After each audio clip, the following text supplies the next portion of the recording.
প্রকৃত গণতন্ত্র ফেরাতে চায় সরকার, যথাসময়ে স্থানীয় সরকার নির্বাচন। ১৭ বছর গণমাধ্যমের টুটি চেপে ধরে ফ্যাসিস্ট সরকার, এখন স্বাধীন সাংবাদিকতা নিশ্চিত করাই লক্ষ্য। সরকারের প্রথম ৬ মাসে জ্বালানি সংকটের সঙ্গে আইন শৃঙ্খলা পরিস্থিতিও নাজুক। অভিযোগ ১১ দলের, গণভোটের রায় বাস্তবায়ন না করলে ফল ভোগের হুঁশিয়ারি।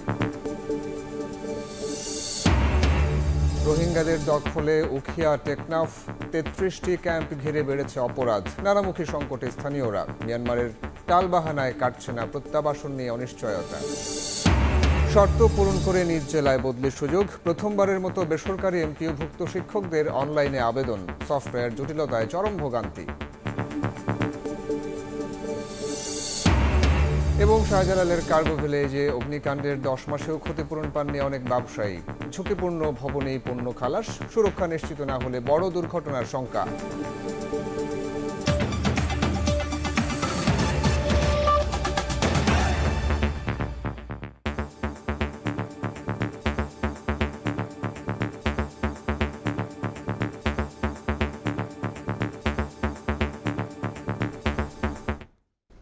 ভোরের সময় সঙ্গে আছে আমি সাইফুল রুদ্র।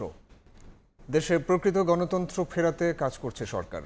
যথাসময়ে স্থানীয় সরকার নির্বাচন হবে বলে জানিয়েছেন এলজিআরডি মন্ত্রী ডক্টর আব্দুল মঈন খান। তথ্য ও সম্প্রচার মন্ত্রী আন্দালিব রহমান পার্থর অভিযোগ, গেল ১৭ বছর সংবাদ মাধ্যমের হাত বেঁধে রেখেছিল ফ্যাসিস্ট সরকার। আর পাহাড়ের শান্তি রক্ষায় সবার সম্মিলিত প্রয়াস চান পার্বত্য চট্টগ্রাম বিষয়ক মন্ত্রী সাচিং প্রজেরি।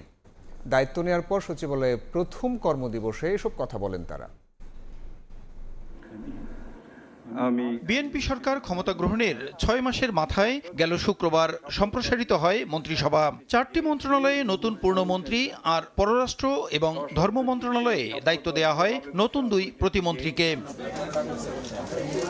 দায়িত্ব নেয়ার পর সচিবালয়ে প্রথম কর্মদিবসে নবনিযুক্ত মন্ত্রী প্রতিমন্ত্রীরা নিজ নিজ দপ্তরে এলে অভ্যর্থনা জানান কর্মকর্তারা। পরে কর্মকর্তা কর্মচারীদের সঙ্গে মত বিনিময় করেন মন্ত্রণালয়ে দায়িত্বপ্রাপ্ত নতুন নীতি নির্ধারকরা। দেশের ইতিহাস, ঐতিহ্য ও মুক্তিযুদ্ধের চেতনা ধারণ করে কাজ করার কথা বলেন সদ্য দায়িত্বপ্রাপ্ত তথ্য সম্প্রচার মন্ত্রী আন্দালিব রহমান পার্থ। কথায় কথায় সেই সময় বলা যে টেলিভিশনের লাইসেন্স কারা দিয়েছে, কাদের কথা বলতে হবে সেই যে মনে করিয়ে দেওয়া, হাত বেঁধে দেওয়া, এই মন্ত্রণালয়ের দায়িত্ব রেগুলেট করা, বাট কোনোভাবেও যেন আমরা কন্ট্রোলে না যাই। এদিন প্রতিমন্ত্রী থেকে পদোন্নতি পাওয়া বেসামরিক বিমান পরিবহন মন্ত্রী রশিদুজ্জামান মিল্লাত বলেন, ১৬ ডিসেম্বর চালু হবে শাহজালালের 3rd টার্মিনাল, আর অক্টোবরের মধ্যে চালু হবে কক্সবাজার আন্তর্জাতিক বিমানবন্দরের কার্যক্রম।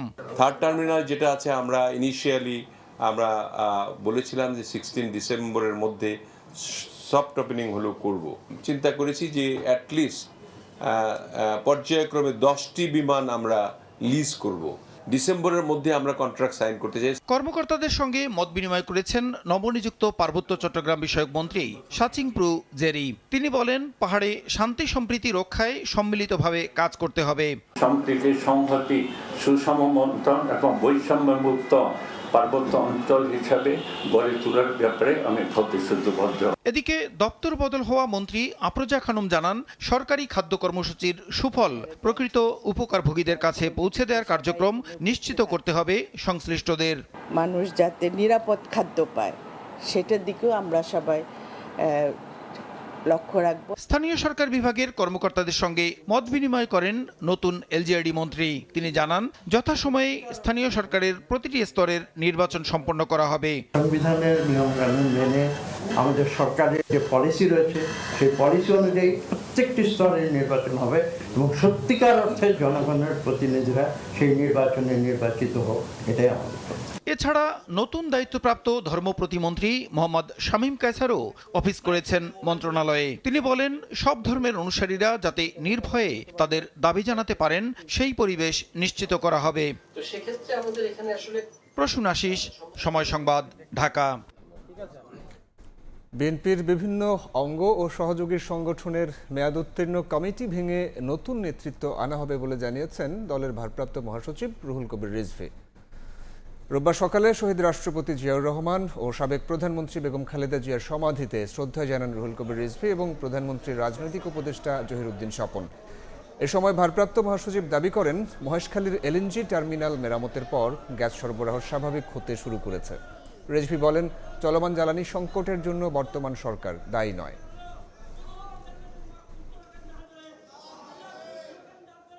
মহেশখালীতে ভাসমান যে টার্মিনাল, সেটার যে ত্রুটি হয়েছিল সেটা সম্পূর্ণরূপে সারাই করা হয়েছে, ঠিক হয়ে গেছে, এবং এলএনজি ভর্তি কার্গো ইতিমধ্যে এসে পৌঁছেছেন এবং সরবরাহ চলছে।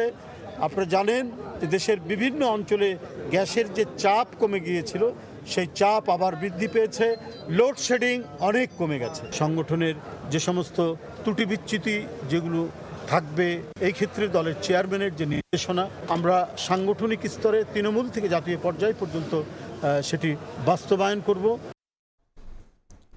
শেখ হাসিনা সরকারের পতন বিএনপির ক্রমাগত আন্দোলন সংগ্রামের ফল বলে মন্তব্য করেছেন প্রধানমন্ত্রীর উপদেষ্টা ডাক্তার জাহেদুর রহমান। আর মুক্তিযুদ্ধ বিষয়ক প্রতিমন্ত্রী ইশরাক হোসেন বলেন, অভ্যুত্থানে আহতদের চিকিৎসা ও শহীদদের সংখ্যা নির্ণয়ে গুরুত্ব দিয়ে কাজ করছে সরকার। কেন্দ্রীয় শহীদ মিনারে জুলাই স্মৃতিকথা অনুষ্ঠানে এসব কথা বলেন তারা। রোববার সন্ধ্যায় কেন্দ্রীয় শহীদ মিনারে জুলাই স্মৃতিকথা অনুষ্ঠানে প্রদর্শন করা হয় রামপুরা বনশ্রীর জুলাই আন্দোলনের ডকুমেন্টারি। জুলাই আন্দোলনের ভয়াবহতা তুলে ধরে মুক্তিযুদ্ধ প্রতিমন্ত্রী ইশরাক হোসেন বলেন, অভ্যুত্থানে আহতদের চিকিৎসা ও শহীদদের সংখ্যা নির্ণয়ে সর্বোচ্চ গুরুত্ব দিচ্ছে সরকার। বাংলাদেশের মাটিতে এই খুনি হাসিনা যে গণহত্যা চালিয়েছে, যেটা বিশ্বব্যাপী জাতিসংঘ দ্বারা স্বীকৃত, এই গণহত্যার যদি আমরা বিচার না করতে পারি, আর কোনোভাবে কেউ আমাদের মধ্যে যদি তাদেরকে পুনর্বাসন করে কোনো কিছুর বিনিময়ে, তাহলে এর চেয়ে লজ্জাজনক আর কিছু হতে পারে না। জুলাইয়ের চেতনায় দেশ গড়ার পথে বিরোধী দল বাধা বলে মন্তব্য করেন প্রবাসী কল্যাণ প্রতিমন্ত্রী নুরুল হক নূর। আওয়ামী লীগকে বিদেশি অপশক্তিগুলো সমর্থন করেছিল কেন? সে সময় বিএনপিকে প্রো ইসলামিক গভর্নমেন্ট হিসেবে চিহ্নিত করে সে সময় সেই গভর্নমেন্টের সময় জঙ্গিবাদের উত্থান হচ্ছে, উগ্রবাদের, এটা দেখিয়ে তারা কিন্তু সে সময় আওয়ামী লীগকে নানানভাবে সাপোর্ট করেছিল।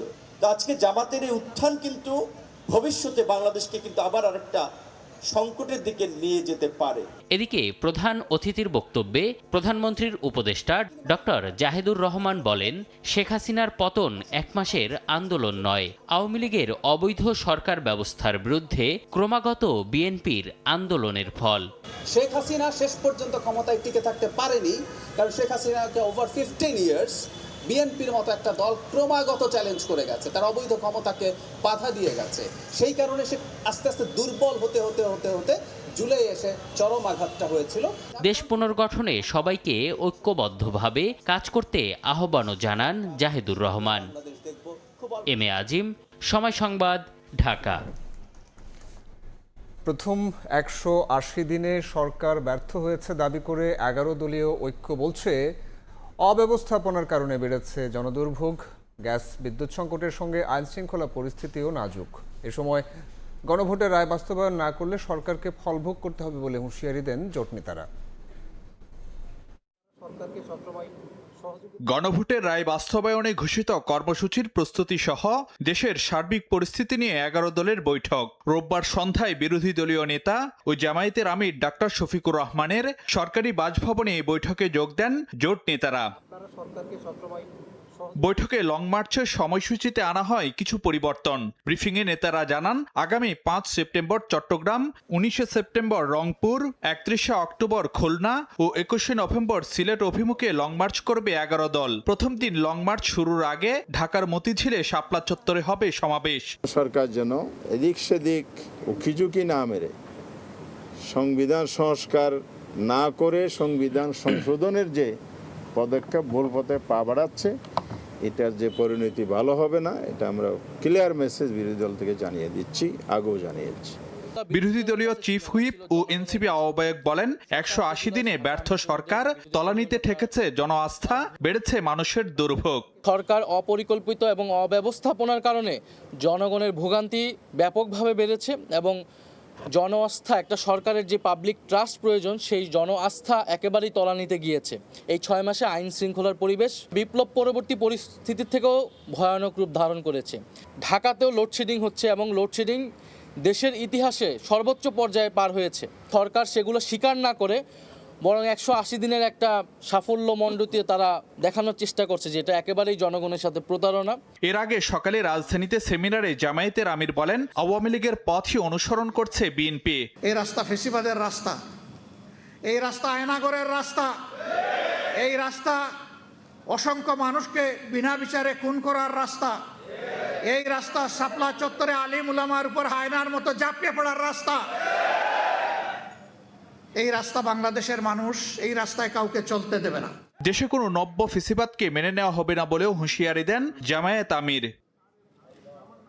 ফারুক ভিয়া, রবিন, সময় সংবাদ, ঢাকা। দায়িত্ব গ্রহণের পর বঙ্গভবনে প্রথম কার্যদিবস রাষ্ট্রপতি মির্জা ফখরুল ইসলাম আলমগীরের। প্রেসিডেন্ট গার্ড রেজিমেন্টের গার্ড অব অনারের মাধ্যমে দেশের 23তম রাষ্ট্রপতিকে বরণ করে নেওয়া হয়। পরে কর্মকর্তা কর্মচারীদের সঙ্গে কুশল বিনিময় করেন তিনি। সংবিধানের রক্ষাকর্তা হিসেবে দায়িত্ব পালনের মধ্য দিয়েই বঙ্গভবনে নতুন রাষ্ট্রপতির কর্মযাত্রা শুরু হলো।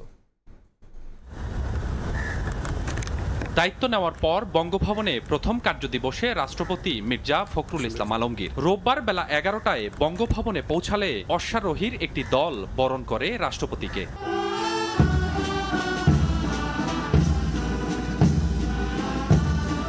দেশের 23তম রাষ্ট্রপতিকে বরণ করতে সকাল থেকেই নেওয়া হয় প্রস্তুতি। পুরো বঙ্গভবন ঘিরে রাখা হয় কঠোর নিরাপত্তায়। বঙ্গভবনে প্রবেশ করলে রাষ্ট্রপতিকে গার্ড অব অনার দেয় প্রেসিডেন্ট গার্ড রেজিমেন্টের একটি চৌকস দল। গার্ড অব অনার শেষে বঙ্গভবনের কর্মকর্তাদের সঙ্গে কুশল বিনিময় করেন রাষ্ট্রপতি মির্জা ফখরুল ইসলাম আলমগীর। বঙ্গভবনের অক্টাগোনালে রাষ্ট্রপতি ও তার পরিবারকে ফুল দিয়ে বরণ করে নেন বঙ্গভবনের কর্মকর্তারা। পরে রাষ্ট্রপতি মির্জা ফখরুল ইসলাম আলমগীর বঙ্গভবনে তার অফিস কক্ষে দাপ্তরিক নথিপত্র ও পরিদর্শন বইয়ে স্বাক্ষর করেন। স্বপন আহমেদ, সময় সংবাদ, ঢাকা। নৌ ও বিমান বাহিনীতে পদোন্নতির জন্য রাজনৈতিক মতাদর্শ, ব্যক্তিগত পছন্দের ঊর্ধ্বে থেকে সিদ্ধান্ত নিতে নির্বাচনী পর্ষদের সদস্যদের নির্দেশনা দিয়েছেন প্রধানমন্ত্রী তারেক রহমান। নৌ ও বিমান বাহিনীর নির্বাচনী পর্ষদের উদ্বোধনীতে এই নির্দেশনা দেন তিনি। রোববার সকালে বিমান বাহিনীর সদর দপ্তরে নির্বাচনী পর্ষদ উদ্বোধন শেষে বিমান বাহিনীর গুরুত্বপূর্ণ অপারেশনাল স্থাপনা পরিদর্শন করেন সরকার প্রধান। এর আগে প্রধানমন্ত্রী অনুষ্ঠানস্থলে পৌঁছালে তাকে স্বাগত জানান প্রতিরক্ষা উপদেষ্টা অবসরপ্রাপ্ত brigadier general doctor AKM Shamsul Islam, সেনাবাহিনী প্রধান জেনারেল ওয়াকারুজ্জামান, নৌবাহিনী প্রধান অ্যাডমিরাল খন্দকার মিসবাহ উল আজিম এবং বিমান বাহিনী প্রধান air chief marshal Hasan Mahmud খান।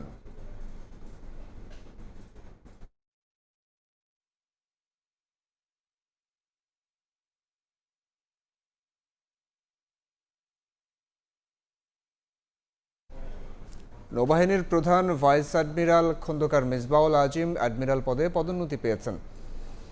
রোববার দুপুরে বিমান বাহিনীর সদর দফতরে নৌবাহিনী প্রধানকে র্যাঙ্ক ব্যাচ পরিয়ে দেন প্রধানমন্ত্রী তারেক রহমান এবং সেনাবাহিনী প্রধান জেনারেল ওয়াকারুজ্জামান। এ সময় পদোন্নতি পাওয়ায় প্রধানমন্ত্রী নৌপ্রধানকে অভিনন্দন জানান।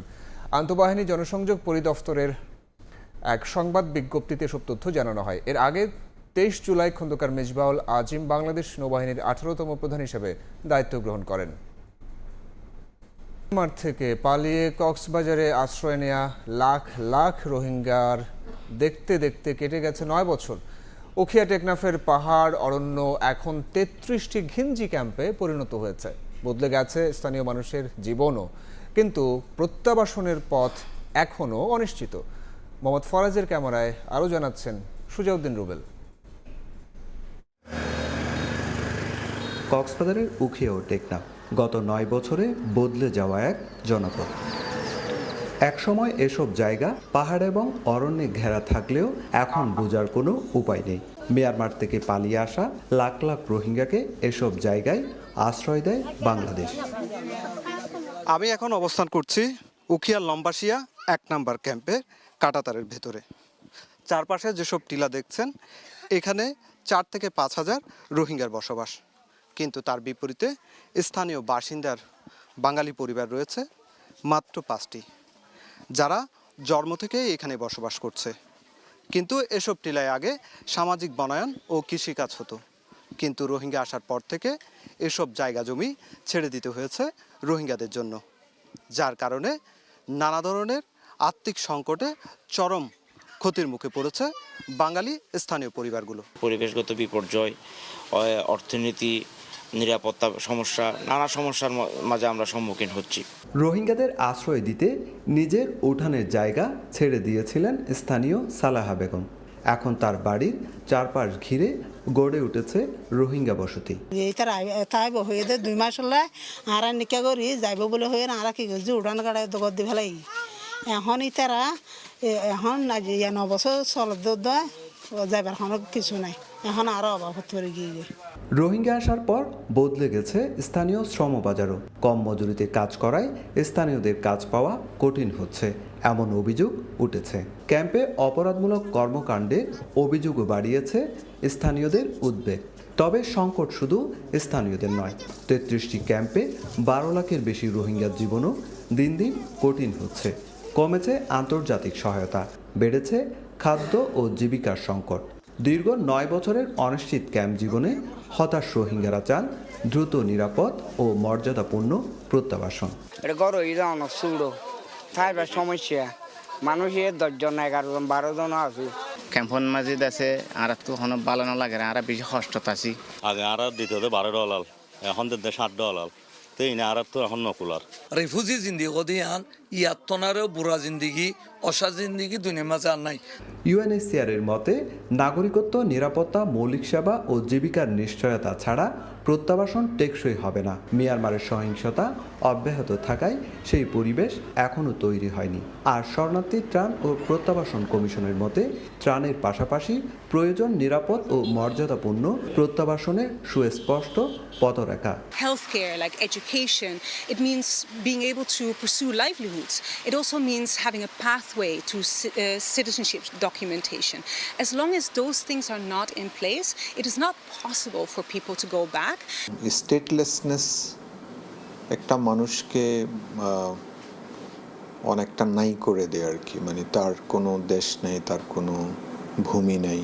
এইটা তাদেরকে কখনো কখনো ফ্রাস্ট্রেশন থেকে ডেসপারেট করে তুলছে। 2017 সালের আগস্টে উখিয়া ও টেকনাফে রোহিঙ্গা আগমন ঘটলেও মিয়ানমারের অনীহায় এখনও একজন রোহিঙ্গাকেও প্রত্যাবাসন করা সম্ভব হয়নি। সুজাউদ্দিন রুবেল, সময় সংবাদ, কক্সবাজার। রোহিঙ্গা প্রত্যাবাসনের যাচাই বাছাই তালিকায় বাংলাদেশে আশ্রয় শিবিরে জন্ম নেওয়া শিশুদের অন্তর্ভুক্ত করতে মিয়ানমারের প্রতি আহ্বান জানিয়েছেন পররাষ্ট্র প্রতিমন্ত্রী শামা ওবায়দ ইসলাম। সংকট সমাধানে বাংলাদেশ আন্তর্জাতিক আইন মেনে কাজ করছে বলেও জানান তিনি। রাজধানীতে এক সেমিনারে কূটনীতিকরা বলেন, মানবিক সহায়তা নয়, রাজনৈতিক প্রক্রিয়াতেই রোহিঙ্গা সংকটের সমাধান নিহিত। মিয়ানমারের নিপীড়নের মুখে 2017 সালে বাংলাদেশে আশ্রয় নেয় কয়েক লাখ রোহিঙ্গা। বর্তমানে ক্যাম্পে রোহিঙ্গার সংখ্যা 12 লাখের বেশি। প্রতি বছর নতুন করে জন্ম নিচ্ছে প্রায় 25,000 শিশু। রোববার রাজধানীর একটি হোটেলে রোহিঙ্গা ঢলের 10ম বছরে প্রবেশ উপলক্ষে কূটনৈতিক বিটের সাংবাদিকদের সংগঠন ডিক্যাব এবং আন্তর্জাতিক সংস্থা অক্সফামের আয়োজনে সেমিনারে উঠে আসে সংকটের বহুমাত্রিক প্রভাব। বক্তারা বলেন, দীর্ঘস্থায়ী এই সংকট এখন শুধু মানবিক নয়, বাংলাদেশের জন্য ক্রমেই তা নিরাপত্তা, অর্থনীতি ও আঞ্চলিক স্থিতিশীলতার প্রশ্ন হয়ে উঠছে। The figure is around $20 billion. Then you have real power. Then you can sit down and bargain with the other side. Because at the end of the day, keep in mind, you need Myanmar military or the Arakan army if the repatriation has to be done. কূটনীতিকদের বক্তব্যে উঠে আসে রোহিঙ্গা সংকটের স্থায়ী সমাধান মানবিক সহায়তা নয়, রাজনৈতিক প্রক্রিয়াতেই আছে। মিয়ানমার ও বাংলাদেশের মধ্যে যোগাযোগে মধ্যস্থতার ভূমিকা অব্যাহত রাখার কথা জানায় চীন। আর ইউরোপীয় ইউনিয়ন নিরাপদ ও স্বেচ্ছামূলক প্রত্যাবাসনের পাশাপাশি রোহিঙ্গাদের দক্ষতা উন্নয়নে আরও 14 মিলিয়ন ইউরো সহায়তার ঘোষণা দেয়। Further 14 million euros precisely to boost skills development for the refugee community, but I have to insist also very much at the same time for the host community. We agree that return is the aim. The return has to be safe, voluntary, dignified and sustainable. যাচাই বাছাই প্রক্রিয়ায় ক্যাম্পে জন্ম নেওয়া প্রতিটি শিশুকে অন্তর্ভুক্ত করে দ্রুত প্রত্যাবাসন শুরুর আহ্বান জানান পররাষ্ট্র প্রতিমন্ত্রী শামা ওবায়দ ইসলাম। The verification process must be expedited on the basis of the agreed bilateral instruments, taking into account children born in the camps.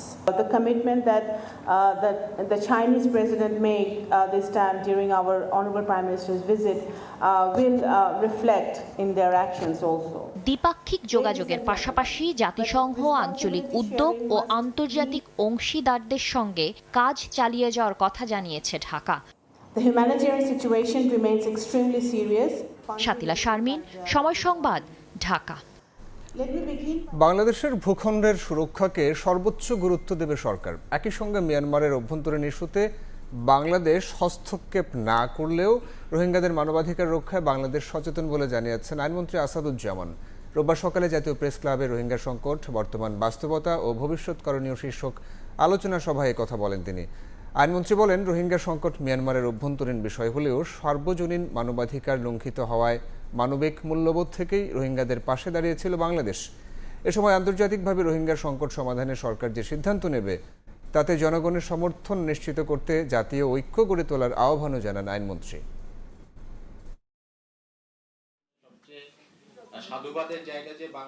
বাংলাদেশের ভূখণ্ডের অখণ্ডতা রক্ষা করাই সবচেয়ে বড় ইস্যু, এবং সেইটা রক্ষা করতে যে সিকিউরিটি পার্সপেক্টিভটাকে হয়তো আমরা গুরুত্ব দিচ্ছি, কিন্তু আমরা ডিপ্লোম্যাটিক পাসপোর্ট এবং সোশ্যাল কনটেক্সটটাকে কখনোই বাইপাস করছি না। রোহিঙ্গা সংকট এটা মিয়ানমারের অভ্যন্তরীণ সংকট, সুতরাং মানবিক মূল্যবোধের জায়গা থেকে বাংলাদেশ মানুষের পাশে দাঁড়িয়েছে। সেটা আমাদের সাংবিধানিকভাবে দাঁড়ানোর একটা নৈতিক দায়িত্ব রয়েছে আর্টিকেল 25 অনুসারে।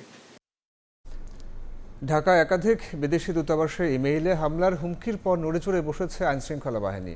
বারিধারার কূটনৈতিক এলাকায় জোরদার করা হয়েছে নিরাপত্তা। পুলিশের ধারণা, দেশের ভাবমূর্তি নষ্ট করতে এবং কূটনীতিকদের ভয় দেখাতেই স্ক্যাম ইমেইলে হুমকি দেওয়া হয়েছে। ডিএমপির অতিরিক্ত কমিশনার শফিকুল ইসলাম জানান, দূতাবাস কর্মকর্তাদের সঙ্গে বৈঠক করেছে সিটিটিসি ও ডিবি।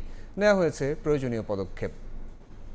3-4টা দূতাবাস এবং আমাদের কয়েকটা সরকারি দপ্তরেও দিয়েছে হয়রানি, এবং আমার ধারণা যে শত্রুতাবশত পাশাপাশি দেশের ইমেজকে নষ্ট করার জন্য আমাদের যে রাষ্ট্রদূতগণ আছেন বা বিভিন্ন এমবেসি আছে, তারা তো আমাদের তাদেরকে আসলে কিছুটা ভীত সশস্ত্র করার জন্য, এটা আমি বলবো যে এটা দেশবিরোধী একটা অপতৎপরতা। ডাকাতি নয়, ইয়াবা সেবনের প্রতিবাদ করায় রংপুরে প্রাণ দিতে হলো একই পরিবারের 4 জনকে। 2 সন্তান সহ বাবা মা খুনের ঘটনায় জড়িত 2 জনকে গ্রেফতারের পর জানা গেছে চাঞ্চল্যকর সব তথ্য। বিচারের দাবিতে মানববন্ধন করেন স্বজন এলাকাবাসী। অবসরপ্রাপ্ত প্রিয় শিক্ষক গণপতি চক্রবর্তী ও তার পরিবারের সদস্যদের হত্যাকাণ্ডের প্রতিবাদে রাজপথে শিক্ষক ও শিক্ষার্থীরা। জড়িতদের দৃষ্টান্তমূলক শাস্তির দাবিতে রোববার সকালে রংপুর জেলা স্কুলের সামনে মানববন্ধন করা হয়। শুধু এই বিদ্যাপীঠের সহকর্মীরা নয়, প্রতিবাদে অংশ নেন কারমাইকেল কলেজের শিক্ষক ও শিক্ষার্থীরাও। হত্যাটা হয়েছে, এটার আমাদের প্রতিবাদ চাই, আমরা প্রতিবাদ জানাচ্ছি এটার বিষয়ে। খুনি যেই হোক না কেন, আমরা দ্রুত বিচার চাই। চাঞ্চল্যকারী হত্যাকাণ্ড নিয়ে সংবাদ সম্মেলন করেন Rangpur metro police commissioner Mohammad Abdul মাবুদ। তিনি জানান, বৃহস্পতিবার মধ্যরাতে নিজ ভবনের ছাদে ইয়াবা সেবনে বাধা দিলে উত্তেজিত হয়ে শিক্ষক গণপতি চক্রবর্তীকে গলায় গামছা পেঁচিয়ে হত্যা করে দুর্বৃত্তরা। শব্দ পেয়ে গণপতি চক্রবর্তীর স্ত্রী ছাদে উঠতে গেলে সিঁড়ির মধ্যে তাকেও গামছা পেঁচিয়ে হত্যা করা হয়। মেয়ে প্রার্থী সিঁড়ির দিকে এগুতে থাকলে গলায় রশি পেঁচিয়ে ও শিশু প্রিয়ম তাদের চিনে ফেলায় তাকেও একই কৌশলে গলায় গামছা পেঁচিয়ে হত্যা করা হয়। এই যে 4টা খুন হয়েছে, 4টা খুন একের পর এক হয়েছে। ঘটনা ভিন্ন খাতে নিতে হত্যার পর মালামাল লুট করে বাড়ির বাইরে থেকে তালা লাগিয়ে দেয় হত্যাকারীরা। একটা চুরিকে আগুন দিয়ে টেস্ট করানো হয়েছে, এটা গোল্ড নাকি গোল্ড না, তার মানে যে গোল্ডের ব্যাপারে অভিজ্ঞ সেরকম লোক এখানে জড়িত থাকতে পারে। এইসব তথ্য উপাত্ত বিশ্লেষণ করে আসামি গ্রেপ্তার করতে সক্ষম হয়েছে। হত্যার শিকার ওই শিক্ষক পরিবার ও অভিযুক্ত 2 তরুণ মুগ্ধ দাস ও সিদ্ধার্থ দাস একই এলাকা মাছুয়াপাড়ার বাসিন্দা। এই ঘটনায় কোতোয়ালি থানায় একটি হত্যা মামলা দায়ের করা হয়েছে। নাজমুল ইসলাম নিশাদ, সময় সংবাদ, রংপুর। বাড়ি ফেরার পথে বগুড়ায় এক ইউপি সদস্যকে কুপিয়ে হত্যা করা হয়েছে। রোববার রাতে সদর উপজেলার নুনগোলা ইউনিয়নের বাঘোপাড়া ব্রিজের সামনেই ঘটনা ঘটে। স্থানীয়রা জানান, ইউপি সদস্য সাইফুল ইসলাম চা খাওয়ার জন্য বন্দরমোড় এলাকায় যান। ফেরার পথে কয়েকজন তার পথ রোধ করে। এক পর্যায়ে রমজান ও নিঝুম নামে 2 জন তাকে রামদা দিয়ে কুপিয়ে জখম করে পালায়। এলাকাবাসী তাকে উদ্ধার করে হাসপাতালে নিলে চিকিৎসক মৃত ঘোষণা করেন। খবর পেয়ে ঘটনাস্থল থেকে বিভিন্ন আলামত সংগ্রহ করে পুলিশ।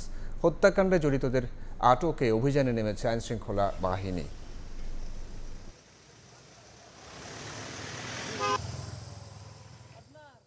তদন্ত করে কিছু আলামত পেয়েছি। ঘটনার সাথে যারা জড়িত আমরা ইতিমধ্যেই শনাক্ত করেছি। তাদেরকে ধরার জন্য একাধিক টিম কাজ করছে। ইনশাল্লাহ আমরা তাদেরকে ধরতে সক্ষম হব। এই ঘটনার সাথে যারা জড়িত আছে তাদেরকে কঠোর আইনের মুখোমুখি করার জন্য সর্বোচ্চ চেষ্টা করছি। ফেনীর সোনাগাজীর মাদ্রাসা ছাত্রী নুসরাত জাহান রাফি হত্যা মামলার রায় আজ। বিচারপতি বিশ্বদেব চক্রবর্তী ও বিচারপতি কে এম রাশেদুজ্জামান রাজার সমন্বয়ে গঠিত হাইকোর্ট বেঞ্চ এই রায় ঘোষণা করবেন। অবশেষে দেশের উচ্চ আদালতে নিষ্পত্তি হতে যাচ্ছে ফেনীর নুসরাত জাহান রাফি হত্যা মামলা। ডেথ রেফারেন্স ও আপিল বিভাগের দীর্ঘ শুনানি শেষে আজ রায় ঘোষণা করবেন হাইকোর্ট। গত 28 জুলাই হাইকোর্টের বিশেষ বেঞ্চে শুরু হয় আসামিদের মৃত্যুদণ্ডের অনুমোদন ও আপিল শুনানি। শুনানিতে আসামিদের মৃত্যুদণ্ড বহাল রাখার পক্ষে আইনি লড়াই শুরু করে রাষ্ট্রপক্ষ। অপরদিকে খালাসের পক্ষে আবেদন করেন আসামি পক্ষের আইনজীবীরা। 2019 সালের 27 মার্চ সোনাগাজী ইসলামিয়া ফাজিল মাদ্রাসার তৎকালীন অধ্যক্ষ সিরাজউদ্দৌলা নিজ কক্ষে ডেকে নিয়ে নুসরাতের শ্লীলতাহানি করেন। এই ঘটনায় মামলা হলে তাকে গ্রেফতার করা হয়। মামলা তুলে নিতে গত 6 এপ্রিল মাদ্রাসার ছাদে ডেকে নিয়ে নুসরাতের হাত পা বেঁধে গায়ে কেরোসিন ঢেলে আগুন ধরিয়ে দেওয়া হয়। ঢাকা মেডিকেল কলেজ হাসপাতালের বার্ন ইউনিটে চিকিৎসাধীন অবস্থায় ওই বছরের 10 এপ্রিল নুসরাতের মৃত্যু হয়। প্রতিবাদে ফুঁসে ওঠে সারা দেশের মানুষ। বোনের মর্মান্তিক মৃত্যুতে ওই বছরের 8 এপ্রিল মামলা করেন ভাই মাহমুদুল হাসান নোমান। 28 মে অভিযোগপত্র দাখিল হলে 20 জুন আসামিদের বিচার শুরুর আদেশ দেন নারী ও শিশু নির্যাতন দমন ট্রাইব্যুনাল। মাত্র 61 কার্যদিবসে 87 জনের সাক্ষ্য গ্রহণ ও যুক্তিতর্ক গ্রহণ করা হয়। পরে 24 অক্টোবর রায়ে বরখাস্ত অধ্যক্ষ সিরাজউদ্দৌলা সহ 16 আসামিকে মৃত্যুদণ্ড দেন আদালত। নিম্ন আদালতের রায়ের পর 2019 সালের 29 অক্টোবর আসামিদের মৃত্যুদণ্ডাদেশ অনুমোদনের জন্য ডেথ রেফারেন্স ও মামলার সব নথি আসে হাইকোর্টে। বিচারিক আদালতে দেয়া হয় 16 আসামির মৃত্যুদণ্ড বহাল থাকবে, তা জানা যাবে হাইকোর্টের রায়ে। অপরদিকে সিরাজউদ্দৌলার বিরুদ্ধে যৌন নিপীড়নের অভিযোগ জানাতে থানায় গেলে তৎকালীন সোনাগাজী থানার ওসি মোজাম্মেল হোসেন নুসরাতকে বিব্রতকর প্রশ্ন করার ভিডিও গোপনে ধারণ করে পরবর্তীতে সামাজিক যোগাযোগ মাধ্যমে ছড়িয়ে দেওয়া হয়। এ ঘটনায় মোজাম্মেলকে ডিজিটাল নিরাপত্তা আইনের মামলায় 8 বছরের সাজা দেওয়া হয়। রায়দুল ইসলাম শুভ, সময় সংবাদ, ঢাকা। ভোরের সময় আরও থাকছে। সার সংকট ও বাড়তি দামে ক্ষুব্ধ কৃষক। কুড়িগ্রামের ভুরুঙ্গামারীতে ডিলারের গুদাম ভেঙে 10,000 কেজি লুট, বেশ কয়েক বস্তা ফেরত, বাকিগুলো উদ্ধারের চেষ্টায়। কুড়িগ্রামের ভুরুঙ্গামারীতে ডিলারের গুদামের দরজা ভেঙে 10,000 কেজি সার লুট করেছেন কৃষকরা। কৃত্রিম সংকট তৈরি ও অতিরিক্ত দামে বিক্রির অভিযোগ তাদের। তবে সরকারি নিয়মেই সার বিক্রির দাবি ডিলারের। লুট হওয়া সার উদ্ধারে কাজ করছে আইনশৃঙ্খলা বাহিনী। গুদামের দরজা ভেঙে সারের বস্তা কাঁধে নিয়ে ছুটছেন কৃষক। লুট হয়েছে 10,000 কেজি ইউরিয়া। রোববার সারের জন্য কুড়িগ্রামের ভুরুঙ্গামারীতে ডিলার তাইফুর রহমান মুকুলের গুদামে ভিড় করেন কৃষকরা। দীর্ঘ সময় অপেক্ষার পরও দোকান না খোলায় গুদামের দরজা ভেঙে 197 বস্তা ইউরিয়া নিয়ে যান তারা। স্থানীয়দের অভিযোগ, পর্যাপ্ত বরাদ্দ পেলেও কৃষকদের সার দিতে গড়িমসি করছিলেন ডিলার মুকুল। কৃত্রিম সংকট তৈরি ও অতিরিক্ত দামে বিক্রির অভিযোগও রয়েছে তার বিরুদ্ধে। অভিযোগ অস্বীকার করে মুকুল জানান, সরকারি নিয়মেই সার বিক্রি করছিলেন তিনি। একজন লোকের উস্কানিতে এই জিনিসটা আজকে ঘটনাটা ঘটছে। সবাই তো উস্কানি দেয়। এই লোকটার নাম আমি এই মুহূর্তে বলতে পারতেছি না, কিন্তু লোকটাকে আমি ব্যক্তিগতভাবে চিনি। কিন্তু পরে ঘটনা ঘটবে, এটা যদি আমি আইনের আওতায় না যাই, এটা তো দেখতে খারাপ দেখা যাবে। এদিকে খবর পেয়ে ঘটনাস্থলে পৌঁছে পরিস্থিতি নিয়ন্ত্রণে আনে পুলিশ। এরই মধ্যে ফেরত পাওয়া গেছে অন্তত 40 বস্তা ইউরিয়া, বাকিগুলো উদ্ধারে চলছে তৎপরতা। যে পরিমাণ সারের দরকার সেই পরিমাণ সার নাই, কৃষকরা সংক্ষুব্ধ হয়ে গেছে। এই সংক্ষুব্ধ থেকে করছে, তারপরে আমরা খবর পেয়ে গেছি, যতটুকু পারছি আমরা তাদেরকে নিবৃত করছি। কৃষি বিভাগের তথ্য মতে শিলখড়ি ইউনিয়নের চাহিদা প্রায় 4000 বস্তা ইউরিয়া, তবে বরাদ্দ ছিল 1320 বস্তা। সময় সংবাদ, কুড়িগ্রাম। রাজধানীর প্রতিটি সিএনজি ফিলিং স্টেশনে ভোগান্তির চিত্র অপরিবর্তিত রয়েছে। মূল লাইনে চাপ নেই, ঘন্টার পর ঘন্টা লাইনে দাঁড়িয়েও মিলছে না পর্যাপ্ত গ্যাস। বন্ধ রয়েছে অধিকাংশ সিএনজি ফিলিং স্টেশন। সংকটে ভোগান্তিতে যানবাহন চালক ও সিএনজি পাম্প সংশ্লিষ্টরা। ভোরের আলো না ফুটতেই শুরু হয় অপেক্ষা। যাদের জীবিকা চলে গাড়ি চালিয়ে, তাদের সময় থমকে আছে সিএনজি ফিলিং স্টেশনগুলোর লাইনে। ঘন্টার পর ঘন্টা অপেক্ষা করেও পর্যাপ্ত গ্যাস মিলছে না কোথাও। সংকটের কবলে বন্ধ রাজধানীর অধিকাংশ সিএনজি ফিলিং স্টেশন। সকাল থেকেই সিএনজি ফিলিং স্টেশনে যানবাহনের দীর্ঘ সারি। তীব্র রোদ আর গরমে লম্বা সময় লাইনে দাঁড়িয়ে মেজাজ হারাচ্ছেন চালকরা। জীবিকা বন্ধ হওয়ার উপক্রম অনেকের। বাসায় কোনো গ্যাস নাই, পাম্পও গ্যাস নাই, এভাবেই চলতেছে আজকে 2-2.5 মাস হয়ে গেল। কবে যেটা সমাধান হবে তাও তো আমরা জানি না। 3 ঘন্টা অপেক্ষা করার পর আমার গ্যাস ঢোকে 400 টাকা, 450 টাকা। আর যখন আমরা সিরিয়াল দিয়া যখন প্রেসার কম থাকে তখন আমার গ্যাস ঢোকে 200 টাকা, 300 টাকা। গাজীপুরে কোনো পাম্পে ঢোকা যায় না, সব বড় বড় কাভার ভ্যান লাগাই দিয়া মুখ পুরো বন্ধ করে রেখে দিয়েছে, কোনো ছোটো গাড়ি ঢুকতে দেয় না। আমি গাজীপুর থেকে এখানে তেলে চালাই, তারপরে গ্যাসের সিরিয়াল দিছি, এখন 1 ঘন্টা 20-25 মিনিটের মতো হয়ে গেছে। গাড়ির দীর্ঘ সারির কারণে পাম্প সংলগ্ন সড়কগুলোতে তৈরি হচ্ছে যানজট। বিশৃঙ্খলা এড়াতে হিমশিম খাচ্ছেন পাম্প সংশ্লিষ্টরা। সেই সঙ্গে যোগ হয়েছে লোকসানের শঙ্কা। 1/3 সেলস হচ্ছে, এই সেলসের যে কমিশনের যে টাকাটা আমরা পাবো তিতাসের কাছে, ওইটাতে আমাদের ইলেকট্রিসিটি বিল দিতেই অবস্থা খারাপ হয়ে যাবে। তাছাড়া আমাদের এমপ্লয়িদের বেতন আছে, আনুষঙ্গিক হচ্ছে, মেইনটেনেন্স আছে। এটা মানে আমরা এখন টিকে থাকাই মুশকিল হয়ে গেছে আমাদের। সরকারের পক্ষ থেকে শুধু আশ্বাস নয়, জ্বালানি সংকটের দ্রুত সমাধানে কার্যকর পদক্ষেপের প্রত্যাশা গ্রাহক ও ভুক্তভোগীদের। সামদানি প্রত্যয়, সময় সংবাদ, ঢাকা। বাণিজ্যিকভাবে নবায়নযোগ্য বিদ্যুৎ শিল্প গ্রাহকের কাছে পৌঁছে দিতে 10 বছর পর্যন্ত সঞ্চালন খরচে বিশেষ সুবিধা চান উদ্যোক্তারা।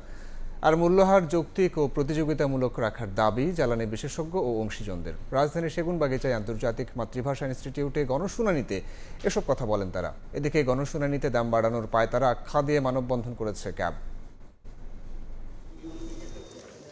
নবায়নযোগ্য জ্বালানি ভিত্তিক বাণিজ্যিক বিদ্যুৎ কেন্দ্রের উৎপাদিত বিদ্যুতের ট্যারিফ নির্ধারণের গণশুনানি। অংশ নেন বিতরণ প্রতিষ্ঠানের প্রতিনিধি, জ্বালানি বিশেষজ্ঞ ও বিইআরসি চেয়ারম্যান সহ কারিগরি মূল্যায়ন কমিটির সদস্যরা। পরে বিভিন্ন প্রস্তাবের উপর মতামত দেন তারা।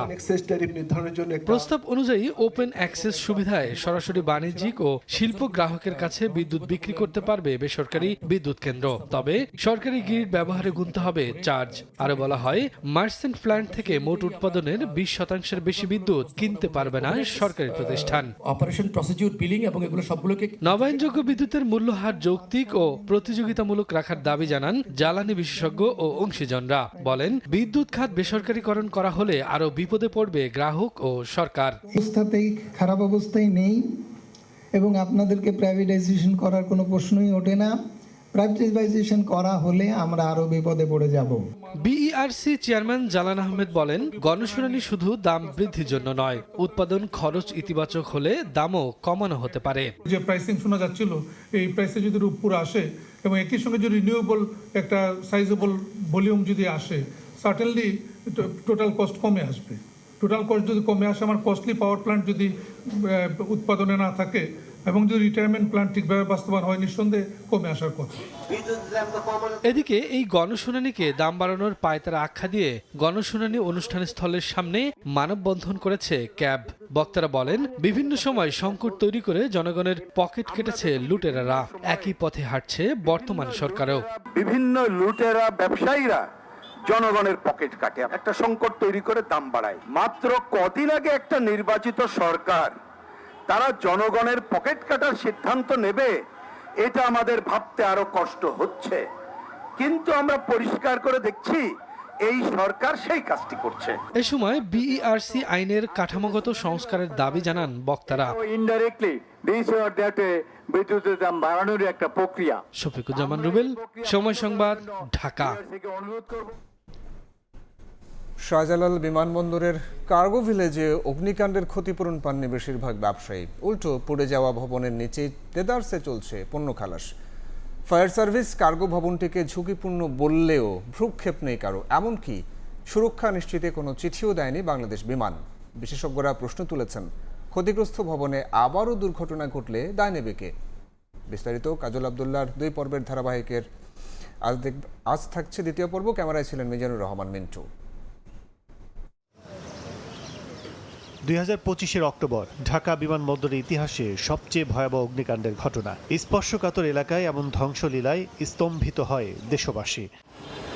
এ ঘটনায় শুধু তৈরি পোশাক খাতের ক্ষতি হয় আর্থিক মূল্যে প্রায় 102 কোটি টাকার, আর সামগ্রিক ক্ষতি প্রায় 12,000 কোটি টাকা। ঘটনার পর পেরিয়েছে 10 মাস, ক্ষতিগ্রস্ত ব্যবসায়ীরা কি আদৌ পেয়েছেন ক্ষতিপূরণ?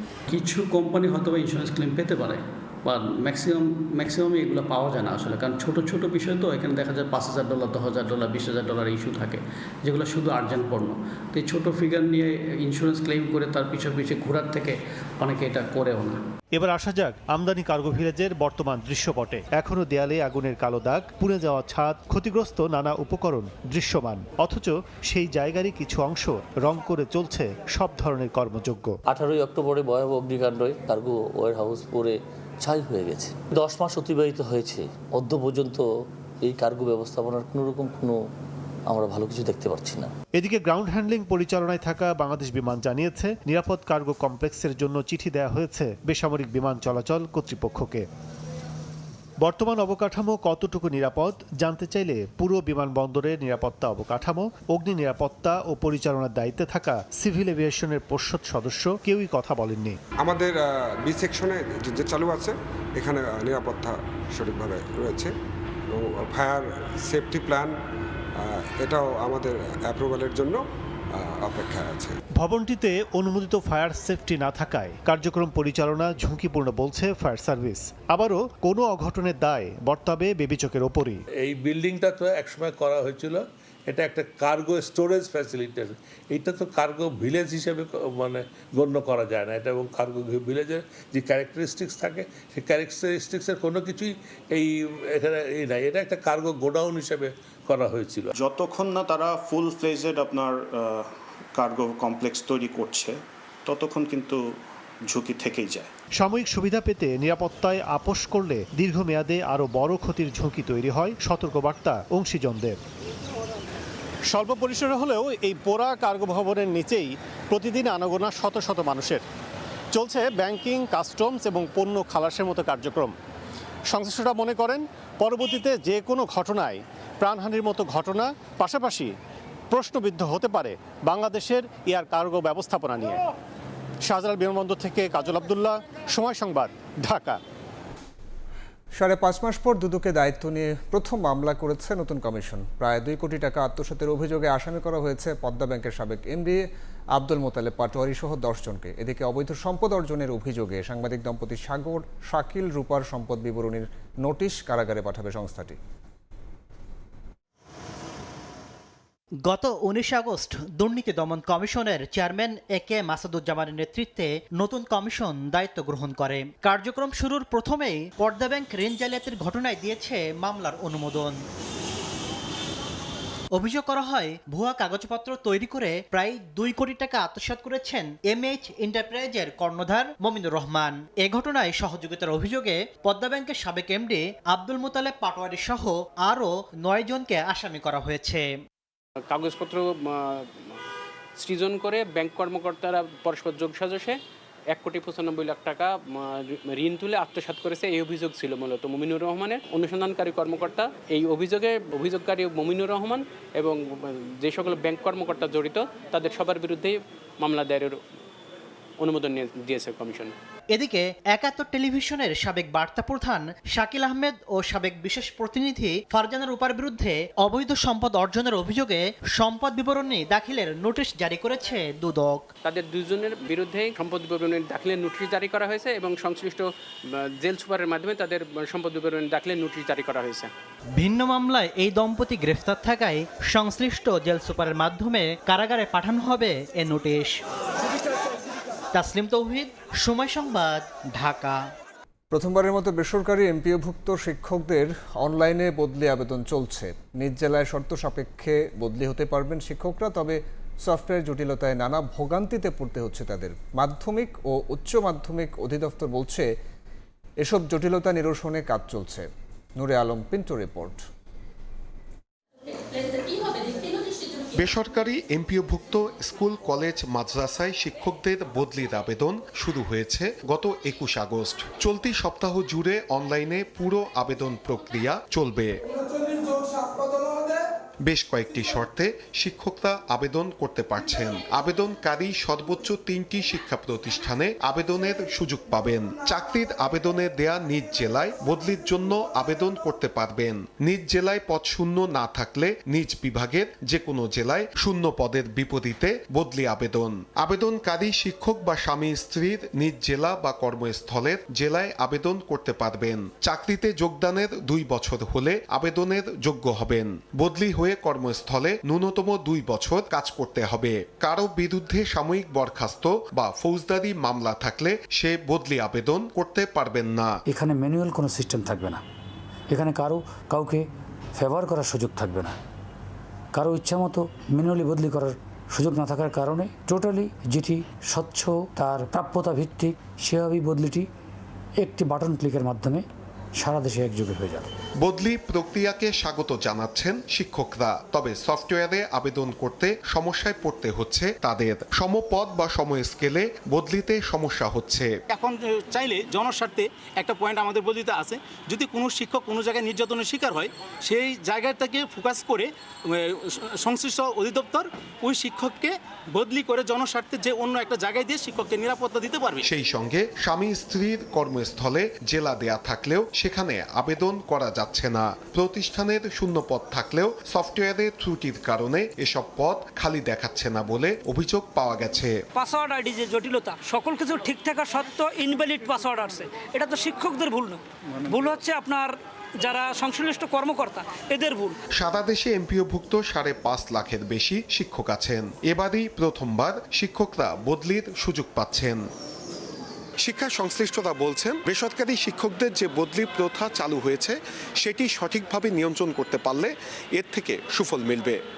আর আবেদনের ক্ষেত্রে যেসব সমস্যা তৈরি হয়েছে সেগুলো দ্রুততম সময়ের মধ্যে চিহ্নিত করে ব্যবস্থা নিতে হবে।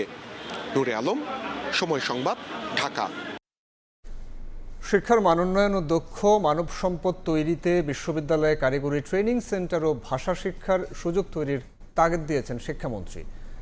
তিনি আরও বলেন, বর্তমান সরকার কারিগরি শিক্ষাকে সর্বোচ্চ গুরুত্ব দিয়ে কাজ করছে। রোববার সকালে রাজধানীর টেকনিক্যাল এডুকেশন ফোরামের সেমিনারে মন্ত্রী জানান, বিদেশে প্রচুর মানুষের কর্মসংস্থানের সুযোগ থাকলেও তা কাজে লাগানো যাচ্ছে না। নতুন 4টি ইঞ্জিনিয়ারিং ইনস্টিটিউটের কাজে হাত নিয়েছে সরকার। পাশাপাশি বুয়েটের বাজেট আরও বাড়িয়ে সক্ষমতা বৃদ্ধির কথাও জানান শিক্ষামন্ত্রী।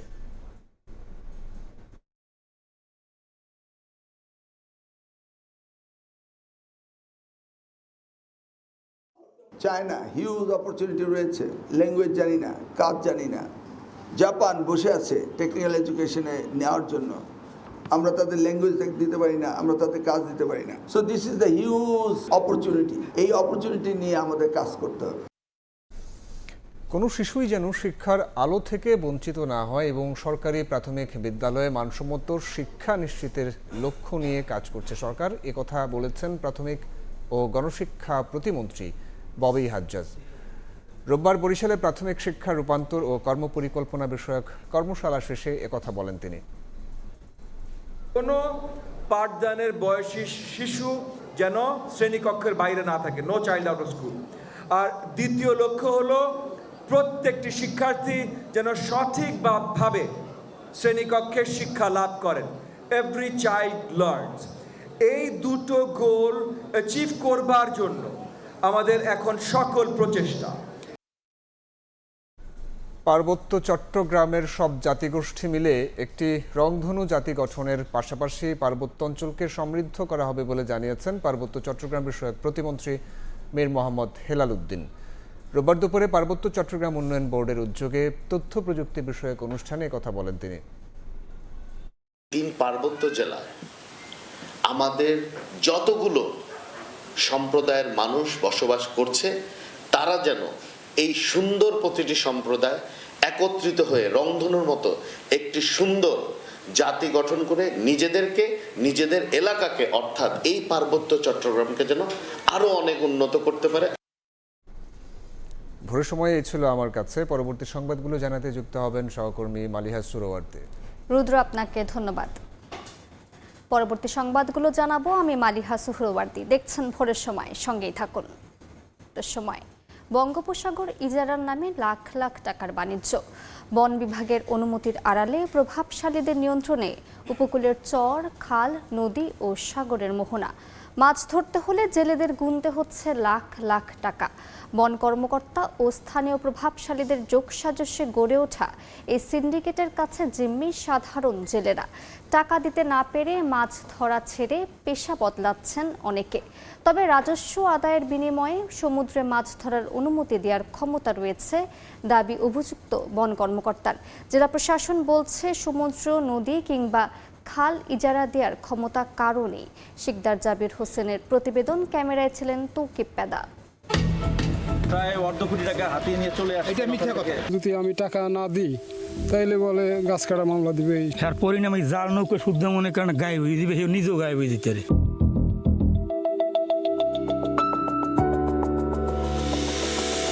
বঙ্গোপসাগরের বিস্তীর্ণ জলরাশি, যেখানে সবার জন্য উন্মুক্ত থাকার কথা মাছ ধরার সুযোগ, কিন্তু বাস্তবতা একেবারেই ভিন্ন। স্থানীয়দের অভিযোগ, 1 বছরের জন্য নির্দিষ্ট জলসীমা নিয়ন্ত্রণে নিয়ে মাছ ধরার সুযোগ দেওয়া হচ্ছে টাকার বিনিময়ে। ইজারাদারের চাহিদা মতো টাকা দিলেই মিলছে মাছ ধরার অনুমতি। তুফানিয়া চর সংলগ্ন বঙ্গোপসাগরের এই মোহনাটি বন বিভাগের কাছ থেকে ইজারা নেয়ার দাবি স্থানীয় প্রভাবশালী আড়তদার মোশাররেফ হোসেনের। তাই তাকে 2,60,000 টাকা দিয়ে এখানে মাছ ধরছেন জেলে জাকির মাঝি। এই মোহনায় অন্য কোনো জেলের মাছ ধরার সুযোগ নেই। প্রত্যেক বৈশাখে ডিট দেয় 2,60,000 টাকায় চর আমাদের 1 বছরের লেগে বিট দিস। 1 বছরের ভিতরে এই চর গড়া কেউ দিতে পারে না, অন্য মাছ ধরতে পারবে জেলেরা। চর গড়া আমরাই দেবো। রাঙ্গাবালির সোনার চর, চরহেয়ার চর কাশেম, জাহাজমারা, মায়ার চর, গ্যাপের চর, তালেবের চর সহ উপকূলের বিভিন্ন চর ঘিরে একই অভিযোগ। বাদ যায়নি বঙ্গোপসাগরের বুকে জেগে ওঠা ডুবোচর, নদী মোহনা কিংবা উপকূলের কাছের জলসীমাও। কিভাবে এত বিশাল জলাঞ্চলের নিয়ন্ত্রণ চলে গেল একটি চক্রের হাতে? এই প্রশ্নের উত্তর খুঁজতে গিয়ে সামনে আসে বন বিভাগের অনুমতিপত্র বিএলসি। বন বিভাগের আওতাধীন খালে মাছ ধরার এই অনুমতিকে কেন্দ্র করেই আশপাশের বিস্তীর্ণ জলাঞ্চল নিয়ন্ত্রণের অভিযোগ উঠেছে প্রভাবশালীদের বিরুদ্ধে। আর এই পুরো প্রক্রিয়ায় বন বিভাগের কিছু কর্মকর্তা জড়িত বলেও অভিযোগ জেলেদের। খাল ডাক নেওয়া লাগে টাকা দিয়ে, যে টাকা দিয়ে নিতে পারে তারা মাছ ধরতে দেয়, আর অন্য কেউ মাছ ধরতে দেয় না।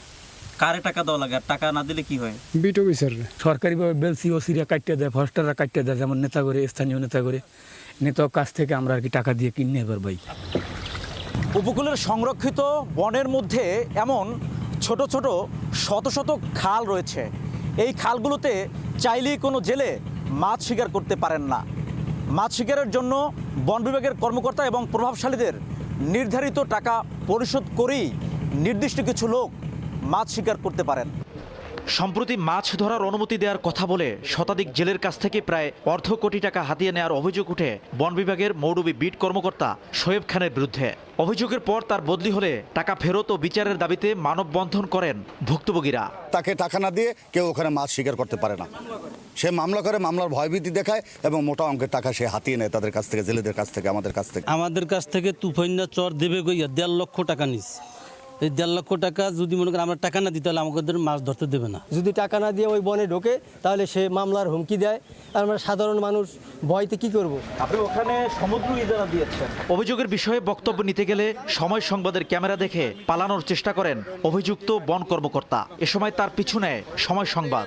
জানতে চাইলে তিনি দাবি করেন রাজস্ব আদায়ের বিনিময়ে সমুদ্রে মাছ ধরার অনুমতি দেওয়ার ক্ষমতা রয়েছে তার। সমুদ্র বা এইগুলো কি ইজারা দেওয়া যায়? না, ইজারা না, আমরা পারমিট দিছি, আমরা সরকারি পারমিট দিছি, আমাদের পারমিট দিতে পারি আমরা।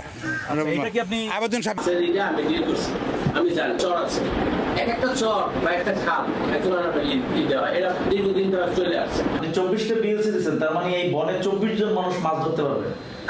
এটা তো আমার তো সীমিত জায়গা, আমার কাছে যে আবেদন আসলে আমি করছি। তারপরে যদি এরকম কোনো ব্যত্যয় থাকে যে তারা পুরো মানে কলাপস করে পুরা সমুদ্র দখল, এই জিনিস এটা তো কোনোভাবে এটা সম্ভব না। তবে বন বিভাগের অনুমতি কিংবা ইজারার নামে বঙ্গোপসাগর নিয়ন্ত্রণের অভিযোগ সরাসরি নাকচ করেছেন জেলা প্রশাসক। তিনি জানান সমুদ্র, নদী কিংবা খাল ইজারা দেওয়ার ক্ষমতা কারো নেই। সমুদ্র সবার জন্য উন্মুক্ত, আইন মেনে সেখানে সব জেলেই মাছ ধরতে পারবেন। বন বিভাগ কেন, কারোই কিন্তু সমুদ্রকে ইজারা দেওয়ার কোনো সুযোগ নেই। যে সমুদ্র হচ্ছে উন্মুক্ত, যারা প্রকৃত মৎস্যজীবী তাদের দ্বারা যে মৎস্য আহরণের যে বিষয়টি সেটি মৎস্যজীবীরাই করবে। পুলিশ বিভাগ রয়েছে, কোস্ট গার্ড রয়েছে, নৌ পুলিশ রয়েছে, তাদের সবার সাথে আলোচনা করে আমরা এই বিষয়ে অবশ্যই আইনগত ব্যবস্থা নিব। রাঙ্গাবালির উপকূলে রয়েছে 30টির বেশি চর ও ডুবোচর। এসব এলাকা থেকে বিএলসির মাধ্যমে প্রতি বছর বন বিভাগের রাজস্ব আদায় হয় মাত্র 50 থেকে 80 হাজার টাকা। শিকদার জাবির হোসেন, সময় সংবাদ, পটুয়াখালী। সুগন্ধা আর বিষখালী নদীর ভাঙনে দিশেহারা ঝালকাঠির 2 উপজেলার বাসিন্দারা। বর্ষা শেষে এখন আবারও তীব্র হচ্ছে নদী ভাঙন। প্রতিকারে ফাইল, সমীক্ষা আর প্রকল্পে বন্দী কর্তৃপক্ষের দরজা। পলাশ রায়ের পাঠানো তথ্য ও শামীম হোসেনের ছবিতে রিপোর্ট। ভবনের একাংশ পানিতে তলিয়ে গেছে, বাকি অংশ যেন নদীগর্ভে বিলীন হওয়ার অপেক্ষায়। যুগ যুগ ধরে সুগন্ধা ও বিষখালী নদী ভাঙনের কবলে ঝালকাঠি সদর ও নলছিটি উপজেলার 10 গ্রামের মানুষ। বংশানুক্রমে নদীর তীব্র ভাঙন পিছু ছাড়ছে না অভাগা জনপদের মানুষগুলোকে। ইতিমধ্যে বসতভিটা, সাইক্লোন শেল্টার, মসজিদ ও স্কুল সহ বিভিন্ন স্থাপনা বিলীন নদীগর্ভে। নিঃস্ব শত শত পরিবার। স্থায়ী সমাধান চান নদীপাড়ের বাসিন্দারা। বাড়িঘর, মসজিদ ভাঙ্গিয়া ভিতরে চলে যাইতে আছে। বন্যা বাদল হইলে কেডা কমে যাইবে, মানুষ অথম্ভ হয়ে যায়। অনেক দূরে ছিল মসজিদের অবস্থা, ওখান থেকে আমরা হেঁটে যাইতাম, কিন্তু সেই মসজিদটা পর্যন্ত বিলীন হয়ে গেছে ভাঙনের কারণে। প্রায় 30 বছর যাবৎ এখানে নদী ভাঙন হইতেছে, কিন্তু সরকারের কোনো পদক্ষেপ আজ পর্যন্ত হইতেছে না। পানি উন্নয়ন বোর্ড বলছে নদী ভাঙন রোধে সম্প্রতি একনেকে একটি প্রকল্প অনুমোদন হয়েছে। 680 কোটি টাকার এ প্রকল্পের বাস্তবায়ন হলে সুগন্ধা ও বিষখালী নদীর এ ভাঙন রোধ করা সম্ভব হবে। পুরো জেলা 4টি উপজেলা, সদর, নলছিটি, রাজাপুর এবং কাঠালিয়া, এই পুরো নিয়ে আমাদের একটা স্টাডি সম্পন্ন হয়েছে। সেই স্টাডির প্রেক্ষিতে আমরা 22 কিলোমিটার কাজের সংস্থান থেকে একটি ডিবিপি প্রস্তুত করে বোর্ডে প্রেরণ করেছি। বোর্ডে এটার মিটিং হয়েছে, এটা দ্রুত মন্ত্রণালয়ে প্রেরণ করা হবে। সুগন্ধা ও বিষখালী নদী পাড়ের দিয়াকুল, দেউরি, তেঁতুলবাড়িয়া সহ 10 গ্রামে অন্তত 25,000 মানুষের বসবাস। সময় সংবাদ, ঝালকাঠি। গাইবান্ধায় সব ধরনের শাকসবজির সরবরাহ বাড়লেও কমেনি দাম। সবজি বেচাকেনার খবর জানাতে শহরের পুরাতন বাজার থেকে যুক্ত হচ্ছেন রিপোর্টার বিপ্লব ইসলাম। সরাসরি যাচ্ছি তার কাছে।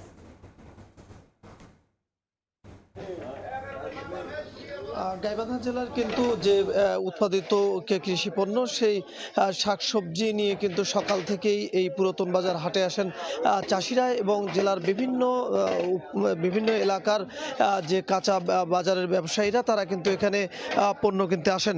তো এই যে চাষি এবং পাইকারদের কেনাবেচায় কিন্তু সকাল থেকেই জমজমাট হয়ে ওঠে যে গাইবান্ধা শহরের পুরাতন বাজার, যে শাকসবজির আড়ত, কাঁচা শাকসবজির আড়ত, সেই আড়তটি আজকে আমরা দেখছি যে গেল এক সপ্তাহের ব্যবধানে আজকের বাজার যদি বলি, প্রত্যেকটি শাকসবজিতে কিন্তু প্রতি কেজিতে 5 থেকে 10 টাকা কমেছে। বিক্রেতারা যেটি বলছেন যে গেল ভারী বৃষ্টি এবং উজানের ঢলে সৃষ্ট বন্যার কারণে কিন্তু কাঁচা শাকসবজির সরবরাহ কমেছিল। সেই কিন্তু কাঁচা শাকসবজির যে সরবরাহ সেটি বেড়েছে। বাড়ার কারণে কিন্তু প্রত্যেকটি শাকসবজিতে 5 থেকে 10 টাকা পর্যন্ত কিন্তু প্রতি কেজিতে কমেছে। যদিও ক্রেতারা বলছেন যে চলতি মৌসুম, এই মৌসুমে কিন্তু শাকসবজির দাম আরও কম থাকে, কিন্তু তুলনামূলক তাদের কাছে কিন্তু এখনও বেশি রয়েছে। কিন্তু বিক্রেতারা বলছেন যে দামে তারা বিক্রি করেছেন এই কয়েকদিন, তার চেয়ে কিন্তু 5 থেকে 10 টাকা কমেছে। তবে যেভাবে সরবরাহ বাড়ছে তাতে বিক্রেতারা যেটি বলছেন যে 2-1 দিনের মধ্যে আরও দাম কমবে। আমি যদি আজকের সকালের পাইকারি বাজার বলি, যে মরিচ কিন্তু গেল সপ্তাহেও বিক্রি হয়েছে 240 টাকা কেজিতে, সে মরিচ কিন্তু আজকে আমরা দেখছি যে প্রতি কেজি মাত্র 80 টাকা কেজিতে বিক্রি হচ্ছে। পাশাপাশি পাইকারি আলু কিন্তু 35 টাকার স্থলে 22 টাকা, বেগুন 50 টাকার 70 টাকার স্থলে 50 টাকা, ঢেঁড়স 60 টাকা থেকে কমে 50 টাকা, বরবটি 60 টাকা থেকে 55 টাকা, পটল কিন্তু 65 থেকে 50 টাকা, করলা কিন্তু 100 টাকা থেকে কমে 60 টাকা, কদুয়া 50 থেকে 45 টাকা, চাল কুমড়া প্রতি পিস 35 টাকা থেকে 30 টাকা এবং পেঁপে কিন্তু 25 টাকা থেকে 20 টাকা। সিম যেটি একমাত্র আগাম সবজি সেটি কিন্তু 150 টাকা থেকে কমে 130 থেকে 35 টাকা। পেঁয়াজ কিন্তু 50 থেকে 45 টাকা কেজিতে আজকে বিক্রি হচ্ছে। তো আমরা সব শাকসবজির কাঁচা বাজার একত্রিত যদি বলি, প্রত্যেকটি কেজিতে কিন্তু 5 থেকে 10 টাকা আজকে কমেছে। যদিও ক্রেতারা কিন্তু বলছেন যে এই যে মৌসুম গাইবান্ধা জেলায় কিন্তু ব্যাপক পরিমাণ শাকসবজির উৎপাদিত হয়ে থাকে। কিছু কিছু গ্রাম রয়েছে শাকসবজির গ্রাম হিসেবে পরিচিত, সেই সকল এলাকায় কিন্তু যে সম্প্রতি ভারী বৃষ্টি এবং উজানের সৃষ্ট বন্যায় কিন্তু শাকসবজি নষ্ট হয়ে গেছিল। সেই নষ্ট হওয়ার কারণে কিন্তু স্থানীয় শাকসবজির সরবরাহ কমে যাওয়ায় কিন্তু দাম অনেকটা বেড়ে যায়। এখন কিন্তু জেলার বাইরে বিভিন্ন এলাকা থেকে এবং জেলার উৎপাদিত শুধু শাক কিন্তু আসতে শুরু করেছে, জেলার বাইরে থেকে সরবরাহ বেড়েছে, যে কারণে এসে সরবরাহ বাড়ার কারণে কিন্তু দেখা যাচ্ছে যে দাম কিছুটা কমেছে। ক্রেতারা যেটি বলছেন যে এই মৌসুমে তাদের দাম আরও কিছুটা কম থাকে, সে তুলনায় কিন্তু তাদের বেশি। সব মিলে যদি বলি যে ক্রেতারা বলছেন যে দাম এখনও বাড়তি, আর বিক্রেতারা যেটি বলছেন যে প্রতি কেজিতে 5 থেকে 10 টাকা দাম কমেছে। তো এই ছিল গাইবান্ধার পুরাতন বাজার থেকে এই যে কাঁচা শাকসবজির আড়ত, সেই আড়তের পাইকারি বাজারের সর্বশেষ খবর। যুক্ত ছিলাম গাইবান্ধায়। ইমারত বিধিমালা না মেনেই বরিশালে বহুতল ভবন নির্মাণের অভিযোগ উঠেছে। গত 6 মাসে 1400 নতুন ভবনের অনুমোদন দিয়েছে সিটি কর্পোরেশন। খোদ কর্তৃপক্ষই বলছে 95% ভবন নির্মাণে মানা হচ্ছে না আইন। সাম্প্রতিক বছরগুলোয় মৃদু ভূমিকম্পে নগরীর অন্তত 8টি ভবন হেলে পড়ে। তাই আইন লঙ্ঘনের এই মহোৎসব ভবিষ্যতের জন্য অশনি সংকেত বলছেন বিশেষজ্ঞরা। সুজয় দাস ও সুমন হাসানের তোলা ছবিতে অপূর্ব অপুর প্রতিবেদন। উঁচু পিলার, ঢালাই ছাদ, চলছে বহুতল ভবন নির্মাণের বিশাল কর্মযজ্ঞ। অথচ এই পুরো কাঠামোটি গড়ে উঠেছে অনুমোদনবিহীনভাবে। বরিশাল নগরীর জর্ডান রোডে নির্মাণাধীন এই ভবনটির জন্য নেওয়া হয়নি সিটি কর্তৃপক্ষের কোনো অনুমোদন। তবে গণমাধ্যমে খবর ছড়িয়ে পড়লে কাজ বন্ধের নির্দেশ দেয় নগর ভবন কর্তৃপক্ষ। বরিশালে পুরো আবাসন খাতেই চলছে একে অপরকে টেক্কা দেওয়ার মরণ খেলা। নিয়ম অনুযায়ী ইমারত নির্মাণ বিধিমালা 1996 অনুসরণ বাধ্যতামূলক থাকলেও তা মানা হচ্ছে না। সিটি কর্পোরেশন থেকে গত 6 মাসে নতুন 1400 ভবনের নকশা অনুমোদন দেওয়া হয়েছে, কিন্তু অভিযোগ রয়েছে অনুমোদন পাওয়ার পর 95% মালিকই আর নির্দেশনার তোয়াক্কা করেন না। ফলস্বরূপ গত কয়েক বছরে মৃদু ভূমিকম্পে নগরীর বেলতলা, বাংলাবাজার ও সদর রোড সহ বিভিন্ন এলাকার অন্তত 8টি ভবন হেলে পড়েছে। মাস্টার প্ল্যানের ক্ষেত্রে যে কোনটা শিল্পায়ন, দেন শিল্পাঞ্চল, কোনটা আসলে আবাসিক এরিয়া, কোনটা মিক্সড ইউজ এরিয়া বা কোনটা সোললি একদম বিজনেস পারপাস এরিয়া, এই জায়গায় ভবনগুলো আমরা আসলে ওই জিনিসটা মেনটেন করি। ডানে বামে কতটুকু ছাড়তে হবে সব কিছু আমরা উল্লেখ করে থাকি।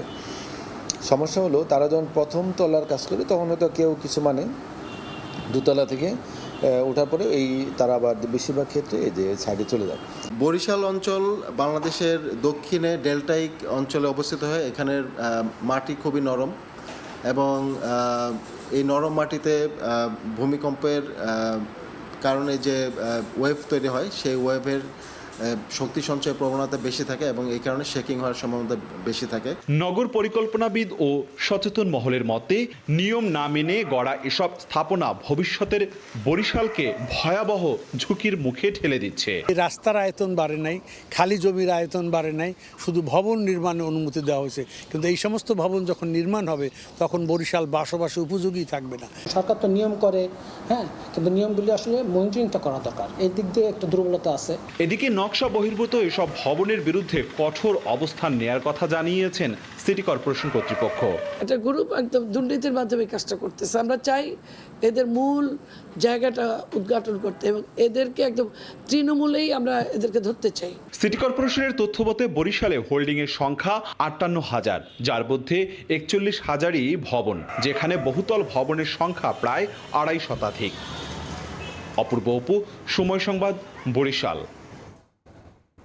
সড়কপথে যুক্ত হচ্ছে দ্বীপ জেলা ভোলা। রহমতপুর হিজলা মেহেন্দিগঞ্জ রুটে মহাসড়ক নির্মাণের নির্দেশ দিয়েছেন প্রধানমন্ত্রী। প্রকল্পটি বাস্তবায়ন হলে ভোলার সঙ্গে বরিশাল ও ঢাকার সরাসরি সড়ক যোগাযোগ তৈরি হবে। এতে সময় ও খরচ দুটিই কমবে। প্রকল্প সংশ্লিষ্টরা জানান, প্রস্তাবিত রুটের সড়ক প্রশস্ত, নতুন সড়ক নির্মাণ এবং 3টি ছোট সেতু নির্মাণ করা হবে। প্রধানমন্ত্রীর ঘোষণায় উচ্ছ্বসিত ভোলাবাসী। নাসিরউদ্দিন লিটনের রিপোর্ট, ছবি তুলেছেন উৎপল দেবনাথ। মেঘনা, তেঁতুলিয়া ও বঙ্গোপসাগর ঘেরা দেশের একমাত্র দ্বীপ জেলা ভোলার মানুষের বড় অপূর্ণতা সড়ক যোগাযোগ। গ্যাস সমৃদ্ধ এ জেলায় কৃষিপণ্য ও রূপালী ইলিশ জাতীয় অর্থনীতিতে গুরুত্বপূর্ণ ভূমিকা রাখলেও সড়কের মাধ্যমে মূল ভূখণ্ডের সঙ্গে যুক্ত হতে পারেনি আজও। স্বাধীনতার পর থেকেই ভোলা বরিশাল সড়ক যোগাযোগের দাবিতে আন্দোলন সংগ্রাম করে আসছে দ্বীপবাসী। ভোলা বরিশাল রুটে সড়ক নির্মাণ করা হলেও একটি সেতুর কারণে সড়ক সংযোগ হচ্ছে না। তবে আশার আলো দেখিয়েছেন প্রধানমন্ত্রী তারেক রহমান। গত 22 আগস্ট রহমতপুর হিজলা মেহেন্দিগঞ্জ ভোলা রুটে মহাসড়ক নির্মাণের মাধ্যমে বিচ্ছিন্ন দ্বীপকে জাতীয় সড়কের নেটওয়ার্কের আওতায় আনার ঘোষণা দেন প্রধানমন্ত্রী। আর এতে স্বপ্ন বাস্তবায়নের নতুন সম্ভাবনা দেখছেন ভোলাবাসী। উচ্ছ্বসিত তারা। নতুন একটা প্রস্তাবনা আসছে, মাননীয় প্রধানমন্ত্রীকে এই জন্য অভিনন্দন জানাই এবং আমরা চাই যে মূল ভূখণ্ডের সাথে সংযোগ হইতে। আমাদেরকে মূল ভূখণ্ডের সাথে মহাসড়কের মাধ্যমে সংযুক্ত করা হবে, এটা অবশ্যই আনন্দের বিষয়। আমরা চাই যে প্রধানমন্ত্রীর যে ঘোষণাটা আছে এটা দ্রুত বাস্তবায়ন হোক। আমরা ভোলার মানুষ সড়ক পথে হোক বা সেতু দিয়ে হোক, যেভাবেই হোক আমরা মূল ভূখণ্ডের সাথে যুক্ত হতে চাই। ভোলা আমাদের প্রাকৃতিক সম্পদ রয়েছে, এই সম্পদে আমরা এখানে কলকারখানা হবে, শিল্প প্রতিষ্ঠান হবে, তাতে ভোলাবাসী অনেক উপকৃত হবে। বরিশাল ভোলার এই রাস্তাটা আগে হওয়া উচিত এবং এটাকে প্রাধান্য দিয়ে কাজ এগিয়ে গেলে ওগুলা সাইড বাই সাইড এগিয়ে যাবে, আসবে বলে আমি মনে করি। সড়ক বিভাগ জানিয়েছে, রহমতপুর হিজলা মেহেন্দিগঞ্জ ভোলা রুটে মহাসড়ক নির্মাণে নতুন করে 21.5 কিলোমিটার রাস্তা নির্মাণ করা হবে। এছাড়া ভোলা থেকে শরীয়তপুর ঘোষেরহাট হয়ে রাজধানী ঢাকার সঙ্গে দূরত্ব কমবে প্রায় 90 কিলোমিটার। সড়ক বিভাগ কনসালটেন্ট নিয়োগের মাধ্যমে শীঘ্রই সম্ভাব্যতা যাচাইয়ের কাজ শুরু করবে। ঢাকার সাথে ভোলার সড়ক যোগাযোগের যে সময় এবং খরচ দুইটিই কমবে। সড়ক ও জনপদ অধিদপ্তর দীর্ঘদিন ধরে কাজ করে আসছে এবং একটি প্রস্তাবনা আছে, সেটা হচ্ছে ভোলা জেলাকে মেহেন্দিগঞ্জ হয়ে হিজলা উপজেলার সাথে সংযুক্ত করা একটি সড়ক নেটওয়ার্কের মাধ্যমে। বর্তমানে ভোলা থেকে লাহারাট হয়ে বরিশালের দূরত্ব 55 কিলোমিটার আর প্রস্তাবিত রহমতপুর হিজলা মেহেন্দিগঞ্জ ভোলা মহাসড়কের দূরত্ব হবে 75 কিলোমিটার। সম্ভাব্যতা যাচাই সহ যার বাস্তবায়নের সময় লাগবে 4 থেকে 5 বছর। নাসিরউদ্দিন লিটন, সময় সংবাদ, ভোলা। খাগড়াছড়ির দীঘিনালা লংগদু সড়কের বড় মেরুং বেলি সেতু এলাকায় পানি না কমায় যান চলাচল ব্যাহত। রোববার সকালে চট্টগ্রাম থেকে লংগদুগামী সিমেন্ট বোঝাই ট্রাক উল্টে প্রায় 3 লাখ টাকার সিমেন্ট ক্ষতি হয়। স্থানীয়রা জানান, বড় মেরুং এলাকার সড়কটি খুবই নিচু হওয়ায় একটু বৃষ্টি হলে পানির নিচে তলিয়ে মানুষের চলাচলে অসুবিধা সৃষ্টি হয়। লংগদু সড়কের 40 কিলোমিটার রাস্তার 20 কিলোমিটারের বেশি ভাঙা।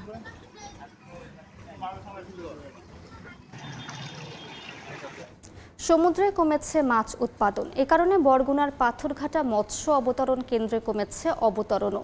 58 দিনের নিষেধাজ্ঞার পর গত বছরের তুলনায় মাছ অবতরণ কমেছে প্রায় 5.5%।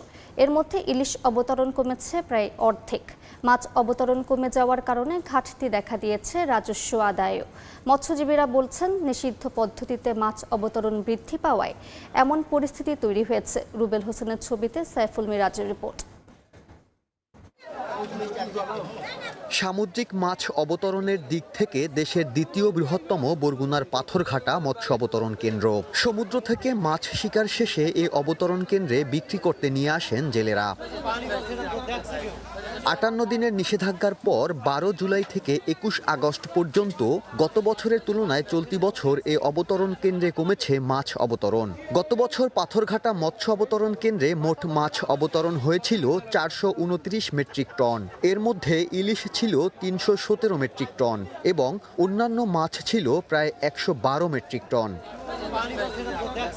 চলতি বছর মোট মাছ অবতরণ হয়েছে প্রায় 406 মেট্রিক টন। অবৈধ ট্রলিং দিয়ে সমুদ্রে নির্বিচারে মাছ শিকার করায় মাছ উৎপাদন কমেছে বলে দাবি জেলেদের। মনে করেন 6 লাখ এত মানমান আইবে না। এই সিজনে এখন পর্যন্ত কোনো টাকা পাইনি, আরো দেনা আছে অন্তত লাখ পাশে। ট্রলিং এসব কাছে লইয়ায় যদি ট্রলিং না বন্ধ হয় তাহলে এই বোর্ডে 2-1 বছরের মধ্যেই কোনো মাছ পাইবে না। ট্রলিং এর জন্য মাছ পাই না। ট্রলিং এর ছোট ছোট গুঁড়া মাছ ডিম টিম সব উড়েই ছাড়ে দিয়ে নদীতে খালি ভাসে। চলতি বছর রাজস্ব আদায় হয়েছে 31,79,735 টাকা, যা গত বছরের রাজস্ব আদায়ের তুলনায় প্রায় 24% কম। অন্যান্য মাছের অবতরণ মোটামুটি গত অর্থ বছরের মতোই আছে, আর ইলিশের অবতরণ কম হয়। আমাদের রাজস্বের পরিমাণটা একটু মৎস্য অবতরণ চার্জ যেটা আমরা নিয়ে থাকি সেটার পরিমাণ কমে গেছে। মৎস্য বিভাগ বলছে অবৈধ ট্রলিং মালিকদের কৌশলগত কারণে ট্রলিং দিয়ে মাছ শিকার বন্ধ করা যাচ্ছে না। মৎস্য অধিদপ্তর যে লজিস্টিক ক্ষমতা আছে, যে সাপোর্ট আছে, এটাও বৃদ্ধি করা দরকার। তাহলে তাদের সাথে আমাদের পেরিওটা অনেক কঠিন হয়ে যায়, কারণ আমাদের জনবল নাই, পাশাপাশি আমাদের যে ক্ষমতা লজিস্টিক যে সাপোর্ট সেগুলো অনেক কম। পাথরঘাটা মৎস্য অবতরণ কেন্দ্রে বিক্রি করা মাছের মোট দামের 1.25% রাজস্ব আদায় করে সরকার। সাইফুল মিরাজ, সময় সংবাদ, বরগুনা। এদিকে ভরা মৌসুমে বাজারে দেখা নেই ইলিশের। সরবরাহ কম থাকায় দামও বেশি, তবে সামুদ্রিক সহ অন্যান্য মাছের সরবরাহ বেড়েছে। বিস্তারিত জানাতে পটুয়াখালীর হেতালিয়া বাঁধঘাট মাছ বাজার থেকে যুক্ত হচ্ছেন সহকর্মী শিকদার জাবির হোসেন। সরাসরি চলে যাচ্ছি তার কাছে। মাছ আছে ঠিকই, কিন্তু মাছের রাজার দেখা নেই। আসলে পুরো বাজার ঘুরে ইলিশের তেমনটা দেখা মিলছে না। মূলত এখন ইলিশের ভরা মৌসুম, এই ভরা মৌসুমে বাজার ভরা থাকার কথা ইলিশ, কিন্তু ইলিশের ঠিক তেমনটা দেখা মিলছে না। কিন্তু অন্যান্য সামুদ্রিক মাছের কিছুটা দেখা মিলছে।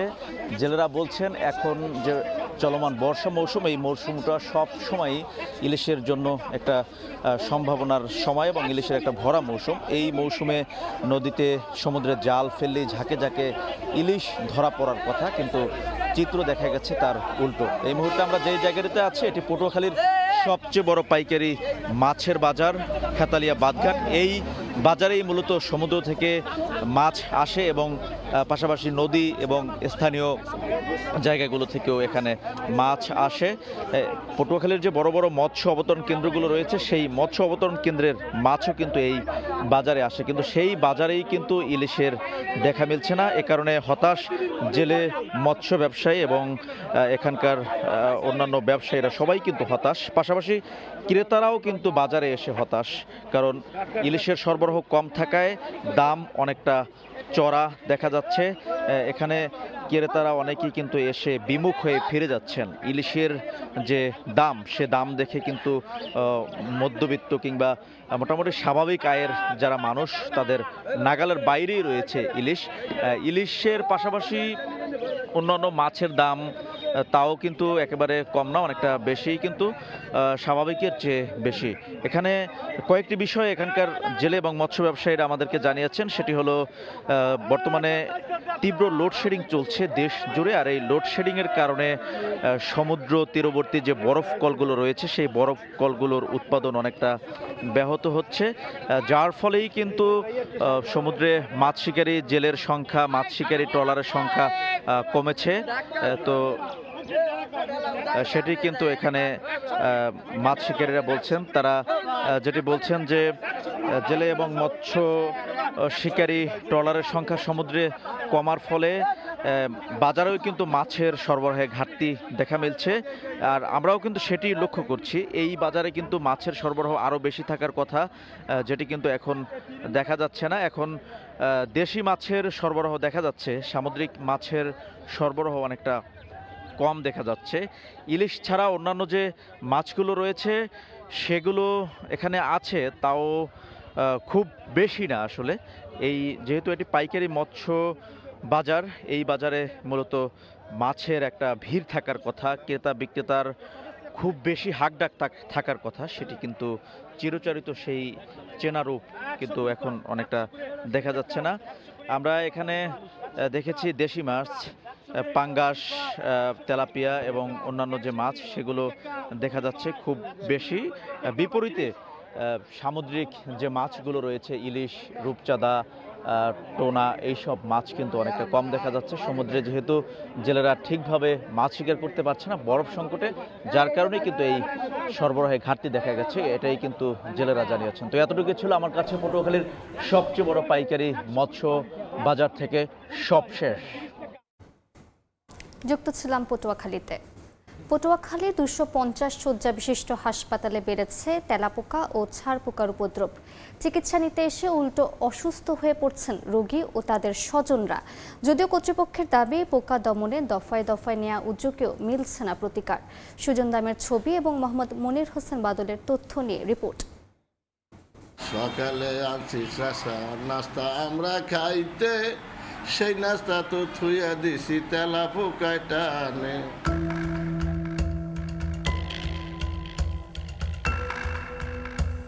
বিছানার তোষক তুলতেই তেলাপোকা আর ছারপোকার ছোটাছুটি, উৎপাতে অতিষ্ঠ রোগী ও স্বজনরা।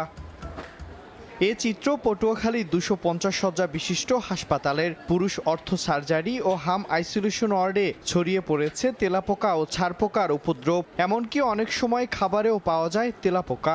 এতে বাড়ছে স্বাস্থ্য ঝুঁকি। চিকিৎসা নিতে গিয়ে উল্টো ভোগান্তি রোগী ও স্বজনদের। বিছনায় শুতে পারি না ছারপোকার কারণে, আর খানা খেতে পারি না তেলাপোকার কারণে। পাও অসুস্থ, পাও ঢাকিয়ে রাখতে আসছি গামছা দিয়া, কানের মধ্যে যাইতে পারে, কানে খাতা মুড়ো দিয়ে থাই। ডাক্তারেরা কোনো রকম দেখে হেরা যায়, এখন তো ভোগ করি আমরা। এ অবস্থায় বিভিন্ন ওষুধ ব্যবহার করেও পরিত্রাণ মিলছে না বলে জানায় হাসপাতাল কর্তৃপক্ষ। রোগীর সেবা দিচ্ছি, যারা কাজ করতেছি বেড সাইডে, আমরাও কিন্তু সাফার করতেছি। কিছুটা আমরা নিরাময় করতে পেরেছি, তবে এখনো বেশ কিছু উইপোকা ছারপোকা আমাদের ওয়ার্ডে রয়েছে। হয়তো আমরা আরো বড় ধরনের অভিযান করে এই বিষয়ে আরো বেশি সংশোধনের চেষ্টা করব।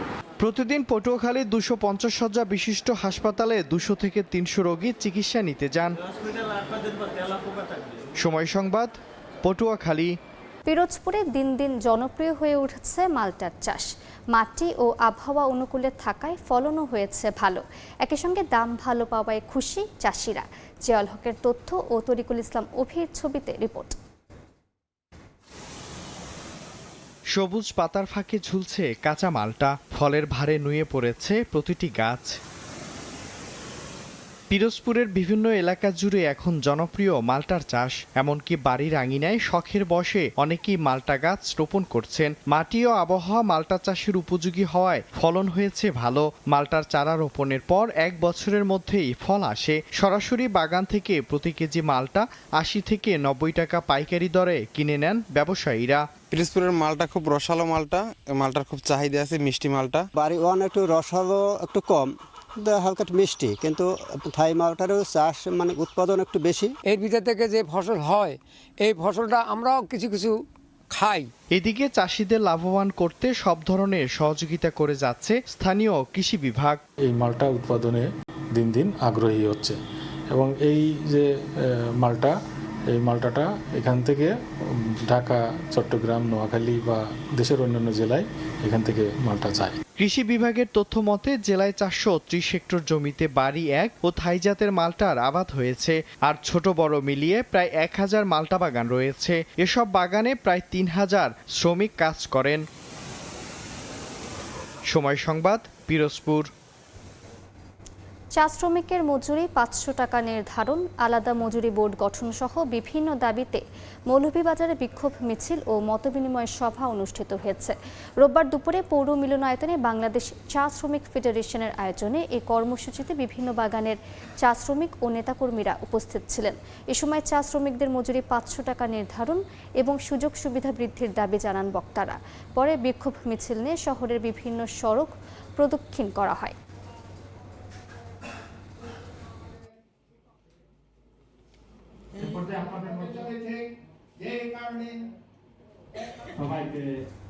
কুমিল্লা থেকে শুল্ক ফাঁকি দিয়ে আনা 93 লাখ টাকার ভারতীয় পণ্য জব্দ করা হয়েছে।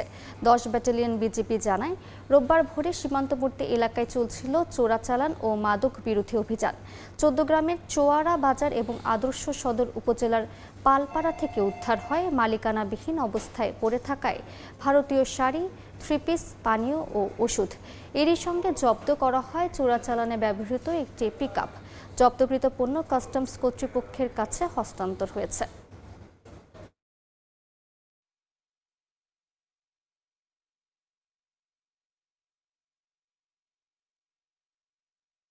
মুন্সিগঞ্জে পানিতে ডুবে 2 শিশুর মৃত্যু হয়েছে। রোববার সকালে শ্রীনগর বাঘরার কাঁঠালবাড়ি গ্রামে এই ঘটনা ঘটে। স্বজনরা জানান, বাড়ি থেকে বের হয়ে 5 বছরের ইব্রাহিম ও 3.5 বছরের রায়হান নিখোঁজ হয়। পরে পাশের একটি পুকুরে তল্লাশি চালিয়ে ওই 2 শিশুকে উদ্ধার করে উপজেলা স্বাস্থ্য কমপ্লেক্সে নিলে চিকিৎসক মৃত ঘোষণা করেন। গাজীপুরের কাপাসিয়ায় অটোরিকশা ছিনতাইয়ের সময় চালককে হত্যার ঘটনায় 2 জন গ্রেফতার হয়েছে। পরে গ্রেফতার রাজীব ও রাকিবের দেয়া তথ্যের ভিত্তিতে নরসিংদীর মনোহরদী থেকে ছিনতাই হওয়া অটোরিকশা উদ্ধার করে পুলিশ। এ সময় কিবরিয়া নামে অটোরিকশার ক্রেতাকে গ্রেফতার করে পিবিআই। উদ্ধার করা হয় হত্যায় ব্যবহৃত লোহার রড, হাতুড়ি ও রশি। পুলিশ জানায়, ঋণের দায়ে অটোরিকশা ছিনতাইয়ের পরিকল্পনা করে আসামিরা। ছিনতাইয়ের সময় বাধা দেয়ায় নৃশংসভাবে হত্যা করা হয় চালক আতামিয়াকে।